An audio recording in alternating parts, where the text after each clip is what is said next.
সব প্ল্যানিং করে মানে 31st নাইটে যেন আমরা আনন্দ করতে পারি, ফুর্তি করতে পারি, আতশবাজি ফুটবে, মজা হবে। আমাদের গাজায় আমাদের ভাই বোনদের বাড়িতে প্রতিদিন এরকম মজা হচ্ছে, প্রতিদিন এরকম তাদের বাড়ির উপরে আতশবাজি, বড় বড় বোমা, ওগুলো দেখেন না? ফটকা ফুটানো যদি খুব মজা লাগে, ওগুলো দেখেন কিভাবে বোম পড়ে বাড়িঘর ধ্বংস হয়ে যায়, দেখেন, মজা নেন। আর আমরা 31st নিয়ে পড়ে আছি। আমাদের সেন্সটা কোথায় গিয়েছে? মানে একটু বোঝার চেষ্টা করেন যে আপনি যে সংস্কৃতি ফলো করছেন ওইটার হিস্ট্রি তো জানেন।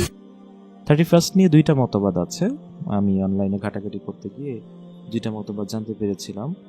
তো 31st-এর যে জানুয়ারি নামটা এসেছে আর কি, তো জানুয়ারি একটা গ্রিক দেবতা ছিল জানুস, ওর নাম থেকে এই জানুয়ারিটা এসেছে। বিভিন্ন ব্লগে আছে, অনলাইনের ভিতরে পাওয়া যায়। এবং তারা এটাকে এই জন্য পালন করে যে জানুস এমন একটা দেবতা, এটা গড অফ দ্য বিগিনিং মনে করতো তারা, মনে করতো এটা শুরুর দেবতা, শেষের দেবতা, ভবিষ্যৎ। এই ছবিটা এরকম ছিল, 3 দিকে মুখ থাকতো বা 4 দিকে মুখ থাকতো, সবই দেখতে পেত, অতীত, বর্তমান, ভবিষ্যৎ সবই দেখতে পেত, এরকম একটা নাউজুবিল্লাহ একটা ক্যারেক্টার। তো এই জন্য যে জানুসের পূজা করা, যে বছর শেষ, নতুন বছর আসবে, একটু পূজা মানে এরকম তার মানে ভালো যেন যায় ওই বছর, এই জন্য তারা একটু সেলিব্রেশন করতো, এই একটা মতবাদ।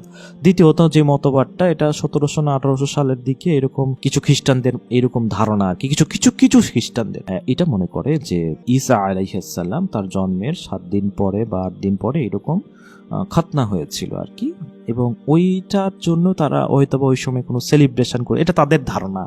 এবং তারপর থেকে এরা ওইটাকে দুইটাকেই মানে ধর্মীয় উৎসব হিসাবে পালন করে 31st-কে। Meanwhile in Bangladesh, I'm crazy too much about the new year. In Bangladesh আমরা এটা কিসের জন্য? মৌসুমী উৎসব, সবাই করতেছে তুমিও করো, সবাই মেরি ক্রিসমাস করতেছে তুমিও করো। আরে ভাই, why man? Think about that. সবাই ওই যে গাছের নিচে লাল টুপি পরে ছবি তুলতেছে, তুমিও তুলবা? একটু চিন্তা করো যে তুমি কেন এটা করছো, তোমার সাথে আসলে এটা যাচ্ছে কিনা চিন্তা করো। ধর্মযাত্রার উৎসব সবার এতই সস্তা, এতই সস্তা, তাই তোমার আইডেন্টিটি কোথায়, তোমার আত্মমর্যাদা কোথায়, তোমার গায়রত কোথায় এই জায়গায়? এখানে ওরা অনেক অনেক কথা আছে। রাসূলুল্লাহ সাল্লাল্লাহু আলাইহি ওয়াসাল্লাম বলছেন যে যারা যেই সংস্কৃতির মানুষদের মানে যে আচার আচরণ বা যেই টাইপের মানুষদের সংস্কৃতির অনুসরণ করবে, যেই ধর্মের সংস্কৃতি অনুসরণ করবে, আল্লাহ আযজা ওয়া জাল হাশরের ময়দানে তাদেরকে তাদের সাথে উত্থান করবেন, তাদের সাথেই তুলবেন।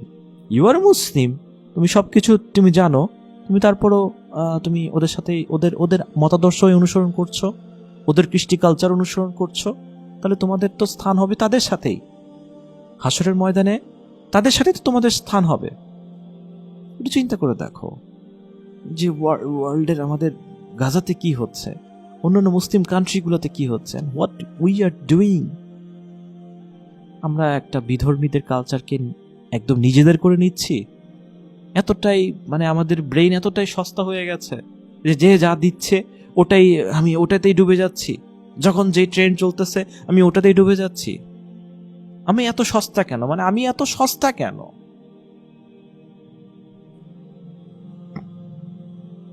আমি কি বুঝাইতে পারছি আপনাদেরকে? না, আমরা এত সস্তা কেন, এত সস্তা কেন? আমরা যখন যা পাচ্ছি সেটার ভিতরে লাফালাফি করছি, যখন যেটা শুনতেছি সেটা নিয়েই একদম বলাবলি শুরু করে দিচ্ছি। Why man? Trend, vibe, why? এগুলো তো আমাদেরকে দেখতে হবে যে এগুলো আসলে কি আমাদের জন্য কি না। কেন আমরা তো যাচাই করতেছি না? যে কোষ্ঠী পাথর যে আমরা বলছি আমরা মুসলমান, যাচাই করতেছি না।